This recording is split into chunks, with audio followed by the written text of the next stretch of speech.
puntos básicos dentro de la charla, un marco teórico que ya algo se habló, así que va a ser un poco más corto. ¿Por qué pasamos de trabajar en cangrejos a trabajar en humanos? Y específicamente dentro de los humanos, contar el rol del proceso de reconsolidación. Y después, pensar esto que Mariano les mostró en un muy buen trabajo de si realmente la reconsolidación podría ser una herramienta terapéutica. Y por otro lado, pensar qué pasa cuando la reconsolidación, a pesar de que las condiciones están dadas, no se inicia. Entonces, nuestro cerebro está permanentemente codificando las características del ambiente en representaciones internas. Para esas representaciones, la plasticidad y el aprendizaje son los factores fundamentales que permiten que se formen, que controlan el comportamiento y habilitan a los animales a prepararse para eventos presentes y futuros. Esas representaciones internas es otra manera de llamar lo que veníamos llamando en el bloque de la mañana memorias, y lo que sí está claro que esas memorias serían flexibles, maleables y estarían siendo permanentemente construidas y reconstruidas para permitir esta adaptación. Desde el punto de vista de la neurobiología, y gracias Arturo por contarlo, esta idea de que la información inicialmente es adquirida, consolidada, y que bajo determinadas condiciones de evocación esa memoria se labilizaría, se abriría y se rehabilitaría, pone en juego al proceso de reconsolidación, que sería el momento en el cual podrían actualizarse o reconstruirse las memorias. Entonces, yo me voy a centrar un poco en contar esto del rol funcional de la reconsolidación.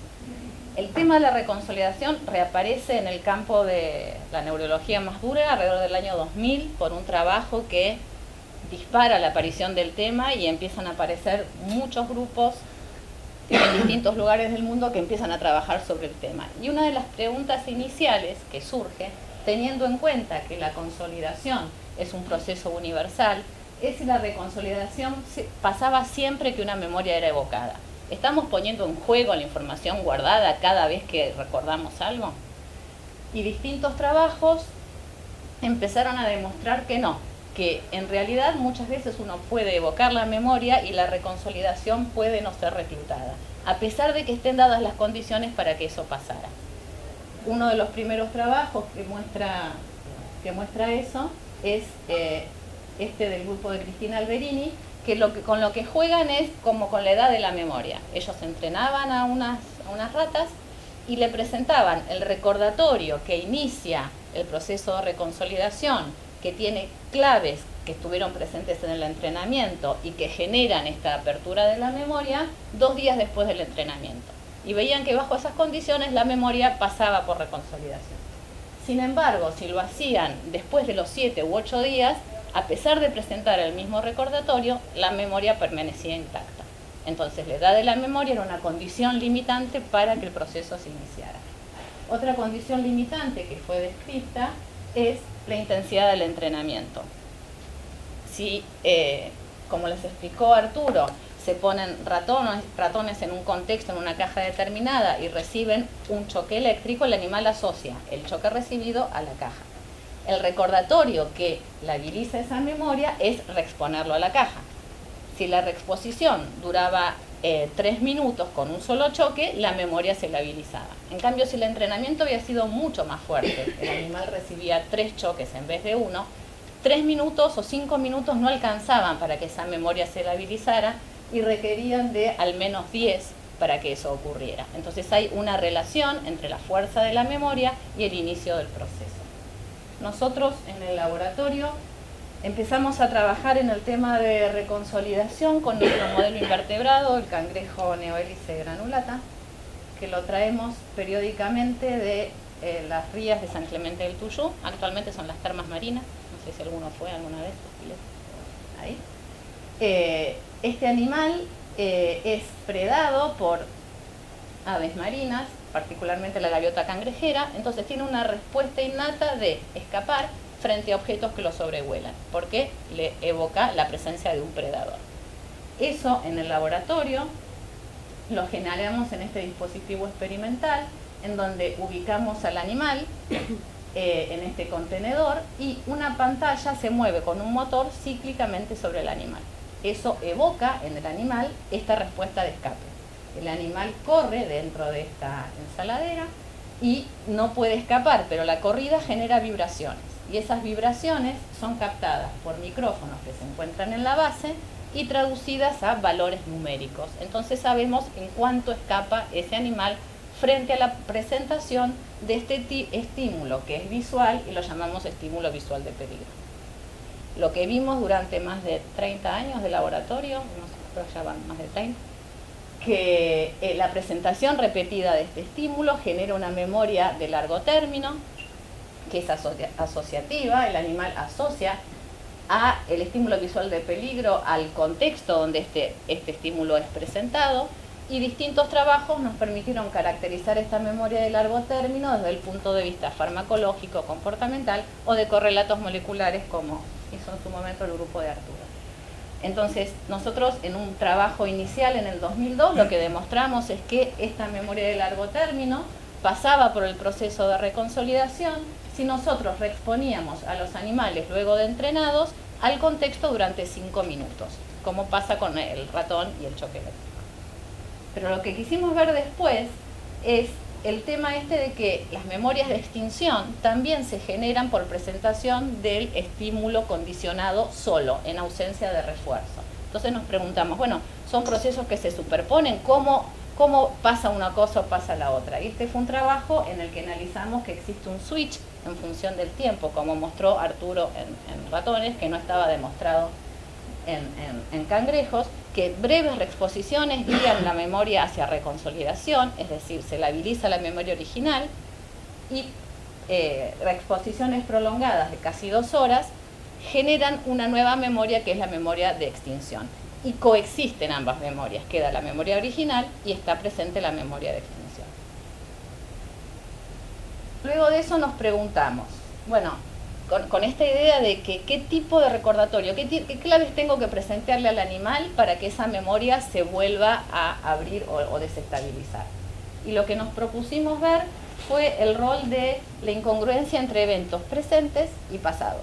La idea es que nosotros, en este caso, entrenábamos a los animales en un contexto donde les pasaba la pantalla. Y nuestro recordatorio era solo el contexto. Entonces ahí hay una incongruencia entre lo que le había pasado el día del entrenamiento con lo que le estaba pasando durante la reactivación. Lo que hicimos fue decir, bueno, hagamos un recordatorio que incluya un pasaje de la pantalla y veamos qué pasa. Y lo que vimos es que en ese caso la memoria no se labiliza ni reconsolida, la memoria queda estable.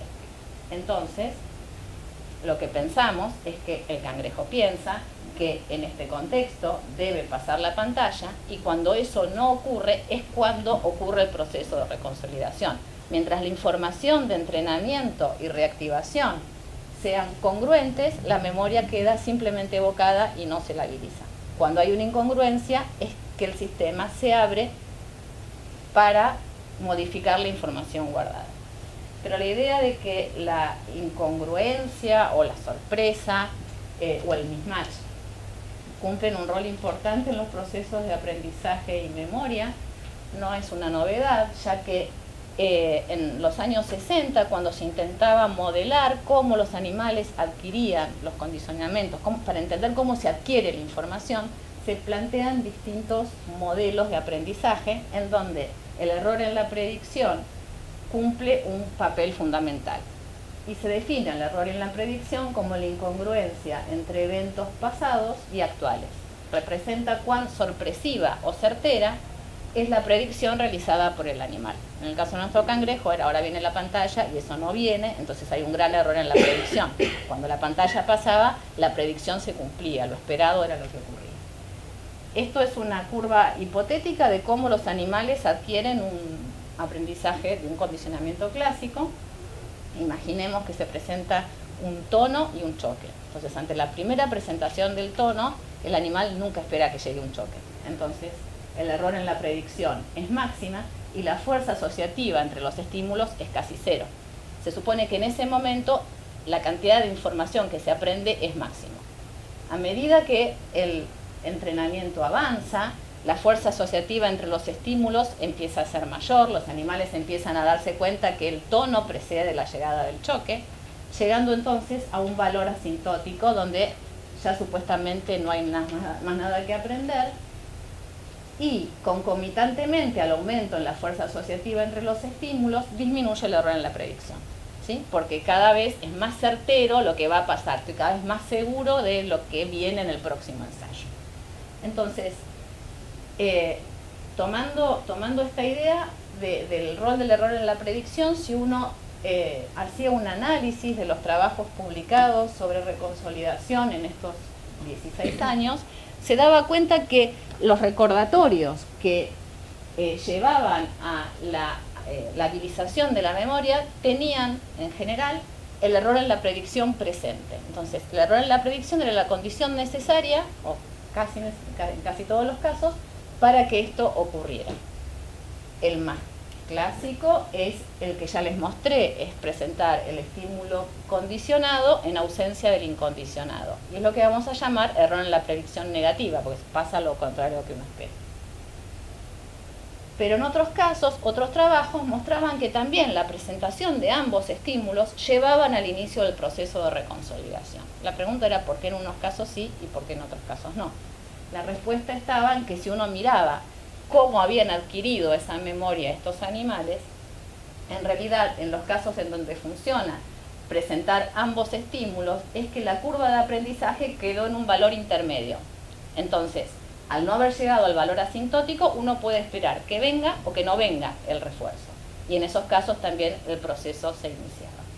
Y finalmente, hay otros tipos de error en la predicción, que son curvas en las que los animales tienen una buena adquisición, llegaron al valor asintótico, pero se violan otro tipo de relaciones entre estímulos. Por ejemplo, la relación temporal. Si yo te presentaba un tono y el choque aparecía 10 segundos al final, si yo se lo presentaba en el recordatorio 30 segundos en el medio, eso era un error en la predicción y el proceso se iniciaba igual. Entonces, nosotros en cangrejos habíamos visto el rol del error en la predicción negativo, pero también pudimos, con una adaptación del paradigma, mostrar que tanto el error en la predicción positivo como la violación de la relación temporal también inician el proceso en este modelo invertebrado. Hasta acá lo que quería contarles de cangrejos. Ahora, ¿por qué pegamos el salto a humanos? Porque era todo un salto evolutivo importante. Y esto tiene que ver que cuando nosotros 2003, creo yo que empezamos a pensarlo con Héctor. Claro, pero lo empezamos a pensar fines de 2003. Todos los trabajos que aparecían sobre reconsolidación tomaban esa idea que contó Mariano de la importancia que tendría la reconsolidación como herramienta terapéutica para debilitar o cambiar memorias disfuncionales, ¿no? Y se las asociaba como posibles tratamientos para estrés postraumático, memorias de adicción, fobias. Pero hasta ese momento había un único trabajo publicado con humanos, que era sobre una memoria motora, 2003, y no había mucho más. Entonces, esa no fue nuestra mayor inspiración para entrar en el tema, pero nos parecía interesante pensar en esto. Si nosotros podíamos ver que había un proceso importante, que lo que hacía era tirar abajo un dogma como el de la consolidación, que se venía respetando hacía 100 años, es decir, que una memoria consolidada podía nuevamente abrirse y ser disrumpida por un agente amnésico. Darle fuerza a esa idea que estaba surgiendo en esos primeros años era mostrar que evolutivamente se mantenía en especies filogenéticamente bastante lejanas. Entonces, si uno demostraba que la reconsolidación existía en humanos, era darle fuerza a lo que uno ya venía viendo en cangrejos y mostrar que era una cosa también universal como la consolidación. Y sobre todo, pensarlo para una memoria declarativa, que es una memoria inherente a nuestra condición como humanos. Entonces, en ese momento es que decidimos pensar en hacer experimentos con un nuevo modelo animal como nosotros, y tratando de responder básicamente dos preguntas. ¿Es iniciado cada vez que la memoria es evocada? Otra vez pensar en el rol del error en la predicción. También en nuestro caso necesitamos que se viole la expectativa de lo aprendido para que el proceso se inicie. Y por otro lado, era un modelo que posiblemente nos ofrecía ciertas ventajas para diseñar experimentos y contestarnos cuál es el rol funcional de la reconsolidación. Es ahí que con Ceci, en su doctorado, iniciamos esta línea en la que tenemos un paradigma de asociación basados en el de Müller y Picksecker que mostró Arturo en su diapositiva, asociación de tripletes de sílabas sin sentidos en español, presentadas en un contexto enriquecido. Se pasa la luz, aparece la luz en el fondo de la pared, en la pantalla del monitor la imagen, se escucha música por los auriculares y aparecen en un primer ensayo una sílaba clave, una sílaba respuesta, clave, respuesta, los 5 pares. En el segundo ensayo se le pide a la persona que ante una sílaba clave complete con la sílaba respuesta, ¿sí? Y esos son 9 ensayos más. Y eso era nuestro entrenamiento. Entonces, esa memoria la aprendían la tarea en el primer día, dejábamos consolidar, al segundo día vamos a hacer el tratamiento. ¿En qué consistía el tratamiento? En presentar un recordatorio y que aprendieran una segunda tarea para que interfiriera con la restabilización de la memoria que se había labilizado. Para comprobar el rol del error en la predicción, lo que hicimos fue diseñar distintos tipos de recordatorios. Y los recordatorios que usamos son 3. Uno que tiene solo las claves contextuales, aparecía la luz, la pantalla, la música y después un cartel que decía se interrumpió el experimento. Otro que tenía las claves contextuales, la clave completaba con la sílaba respuesta y después de eso se interrumpía el experimento, que sería equivalente a nuestra pantallita en el cangrejo. Y finalmente este que tiene las claves contextuales, la sílaba clave, y al momento de completar es ahí donde se interrumpe. La persona no puede llegar a escribir la respuesta. Después de que veían estos recordatorios, aprendían esta segunda tarea de características similares que se iba a usar como interferencia para impedir la restabilización de aquella memoria que haya sido labilizada. Y lo que vimos es que en los 2 primeros casos, la memoria original permanecía intacta, la gente la recordaba perfectamente. Entonces, estos recordatorios evocaban la memoria, pero no la desestabilizaban, y la segunda tarea no tenía efecto. Solo en el caso del recordatorio clave es cuando vimos que se veía perjudicada la retención de la tarea original. Entonces, nuevamente, es el error en la predicción negativo lo que está funcionando, ya que la persona espera completar con la sílaba clave y es respuesta, y eso es lo que no lo dejamos hacer, ¿sí? En el resonador, y vemos qué pasa entonces ante la presentación de estos recordatorios que son presentados dentro del resonador, y acá se hacen contrastes. Uno compara una situación con otra, las restas, y ve qué zonas se quedan activadas, y lo que vimos es que el hipocampo izquierdo es el que se activaría frente a la presentación del recordatorio que labiliza la memoria. Y hasta acá, esta era la conclusión de este pequeño gran trabajo. Porque, digamos, no podíamos ver qué pasaba durante la desestabilización. Simplemente sabíamos que al momento de presentar ese recordatorio, el hipocampo izquierdo era el que se activaba. Siguiendo con este paradigma y como parte del trabajo postdoctoral de Luz Babasi en el laboratorio, y teniendo en cuenta que nosotros habíamos visto que presentaciones repetidas del recordatorio fortalecían la memoria, dijimos, bueno, ¿por qué no vamos a ver al momento de la evaluación si hay diferencias en los correlatos neurales de memorias que son o no evocadas, o reforzadas por reconsolidación, o reforzadas por reentrenamiento? Entonces, en este diseño, es el mismo entrenamiento que les conté antes, dividimos otra vez las palabras en 3 condiciones, y en este caso en la condición del recordatorio palabra, es similar al primer ensayo de entrenamiento, es lo que hacen en el primer ensayo. Ven la imagen, leen la palabra, ¿ven? Entonces, esto es un ensayo de reentrenamiento. Y en este caso, es el que sabemos que reconsolida, que tiene la incongruencia, el error de predicción negativo, y la memoria entra en reconsolidación.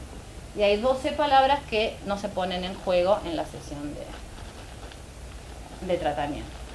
Y vamos a hacer primero una evaluación a nivel comportamental. Evaluamos primero esto es día 1, día 3, día 5, digamos, hay un día en el medio en el diseño. Y lo que vemos acá es número de respuestas correctas en el testing menos las del training, nos da el porcentaje de aprendizaje que tienen estos sujetos, y vemos que las palabras que tuvieron el recordatorio clave tienen una buena retención, lo mismo las que tienen el recordatorio palabra y no tanto las que no fueron recordadas. Entonces, tanto las palabras reentrenadas como las reconsolidadas y fortalecidas por la reconsolidación mostrarían un mejor recuerdo que las que no fueron recordadas. Pero no veíamos diferencia entre reentrenamiento y reconsolidación, parecía que era lo mismo. Entonces dijimos, bueno, si en realidad la reconsolidación, habría que ver cuál sobrevivía en el tiempo, cuál era más persistente. Eran iguales a este tiempo corto de evaluación, pero si yo me alejo, ¿habrá alguna diferencia entre reentrenar y reconsolidar? Y sí, hay una diferencia. El grupo las palabras que no fueron reactivadas cometen un gran número de errores, pero las que siguen siendo menos errores es las que fueron reconsolidadas, y ahora sí hay una diferencia entre reentrenar y reconsolidar. Son mejor recordadas las reconsolidadas que las reentrenadas. Entonces concluimos que las palabras fortalecidas por reconsolidación serían más persistentes. Entonces ahora sí vamos a repetir el experimento en el resonador y vamos a ver qué es lo que pasa en el momento de presentación de la imagen. Lo que vemos, tomamos muchas áreas que después agrupamos, esto es más bien como anecdótico. Lo que vemos es que en áreas que tienen que ver con evocación o están relacionadas con memorias declarativas, hay una mayor activación en las palabras, en los recordatorios palabra, con respecto a la condición de recordatorio clave o no recordadas, ¿sí? Pero no nos dice mucho más que esto. Entonces ahí es cuando Luz propone, bueno, lo que nosotros queremos ver es cómo funciona el sistema o la red. Luz es física de formación, entonces maneja un montón de herramientas que uno posiblemente no se animaría, y ella propuso usar la teoría de grafos. La teoría de grafos es una herramienta matemática que permite hacer un análisis del funcionamiento global de una red, y lo que ve es cómo nodos que se definen en la red se conectan o relacionan entre sí, y permite analizar cómo se comporta e interactúan esos nodos y entender el funcionamiento de la red. Entonces lo que se hace, y esto es así muy conceptual, se parcela el cerebro en 90 regiones diferentes, se tienen los valores de activación beta, los valores que da el resonador, y se ve para cada nodo cómo se correlaciona su actividad con los otros 89. ¿Sí? Se activan parecido, no tanto parecido, ¿sí? Eso para cada una de las regiones, para cada condición. Y eso permite construir lo que se llaman grafos, que nos permite ver la red. Entonces, estos son los nodos. Este nodo está correlacionado, se conecta con este, se conecta con este, se conecta con este otro, no se conecta con este, ¿sí? Pero así sería muy complicado de explicar, porque para cada nodo tengo 89 interacciones con otra cosa. Entonces, lo que se usan son parámetros que permiten entender la dinámica de funcionamiento de la red. Uno de los parámetros que se usa es el número de conexiones promedio por nodo, que lo que indica es el número de links que conecta un nodo con el resto del grafo. Digamos, a este lo conecta 1, 2, 3, 4, 5, ¿sí? Y a este lo conecta 2.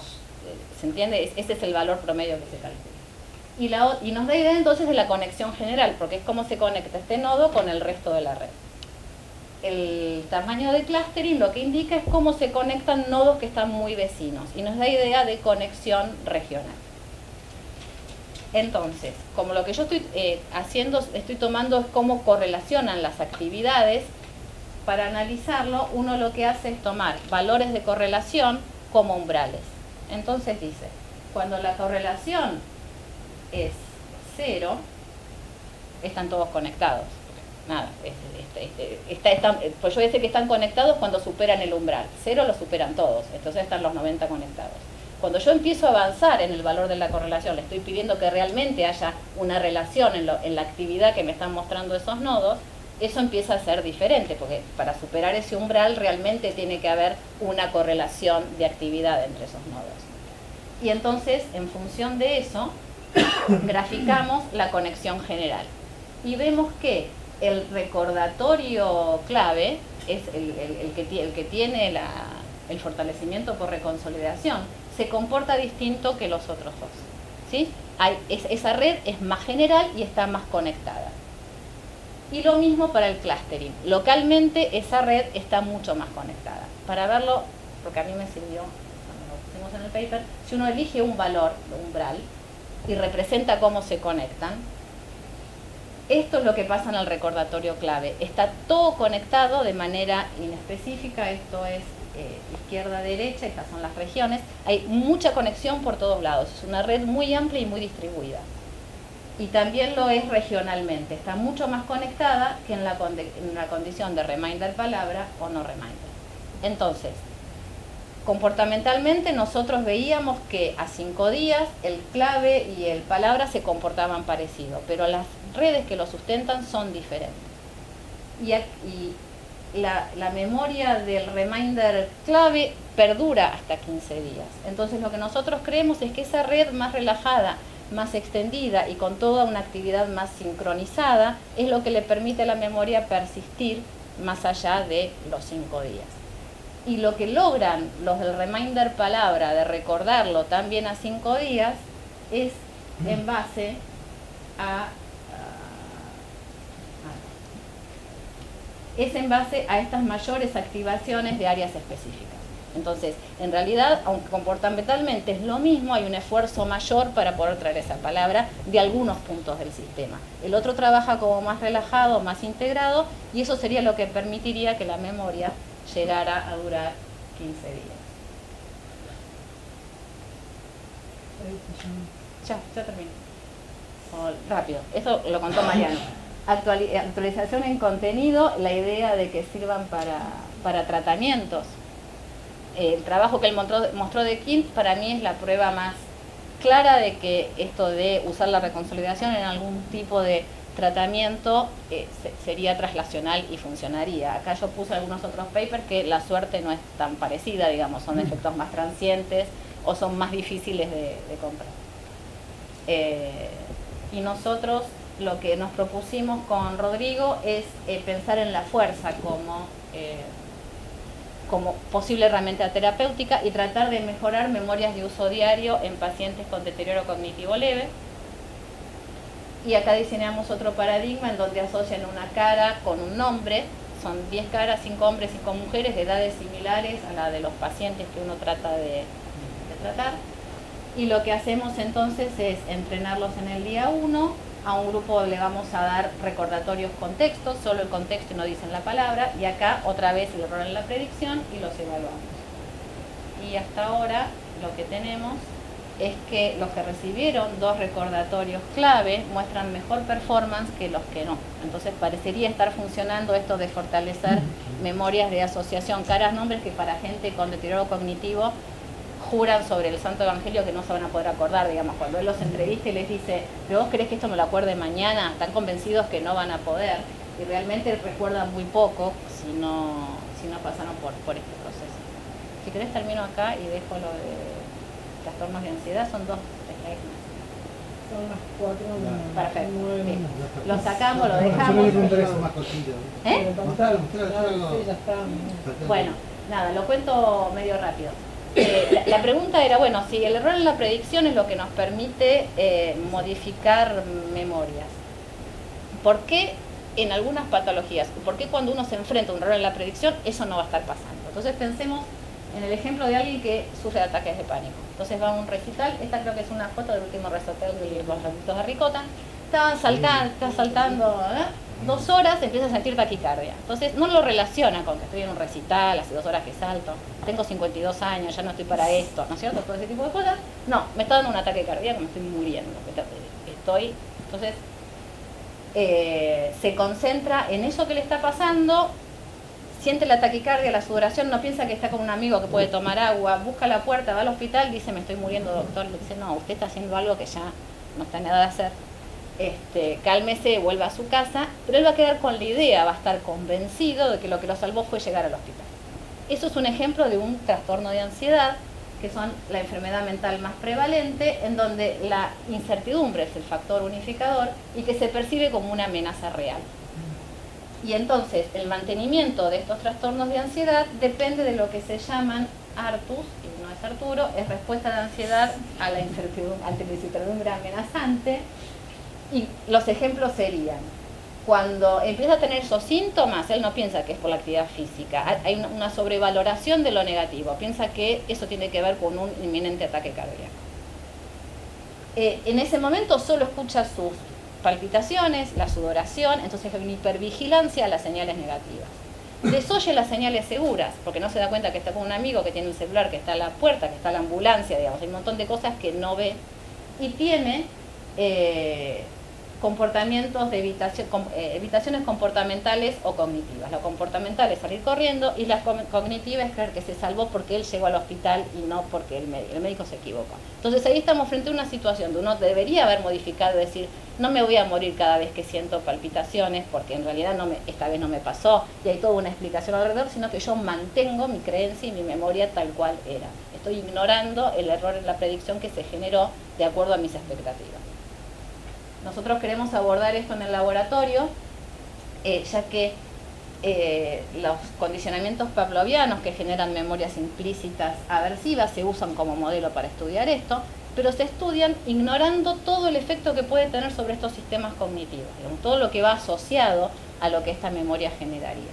Entonces nuestra propuesta es esta, que los trastornos de ansiedad se mantienen por un cálculo disfuncional en el error de predicción, o lo disminuyo o lo ignoro, y que los Artus serían responsables de mantenerlo y que eso pase, y entonces yo no modifico esas memorias, entonces la reconsolidación no entra en juego.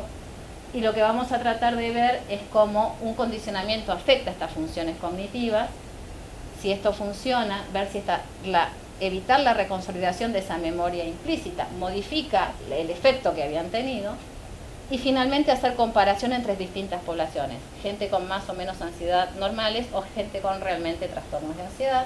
Esto va a ser la tesis doctoral de Sole que vamos a dirigir con Rodrigo. Y yendo entonces a lo primero que les dije, que uno genera representaciones internas que son maleables, que se construyen y reconstruyen. Nuestra propuesta es que es la reconsolidación la responsable a partir de detectar todo el tiempo este error en la predicción, pero que esto en algunos casos seguramente no estaría pasando.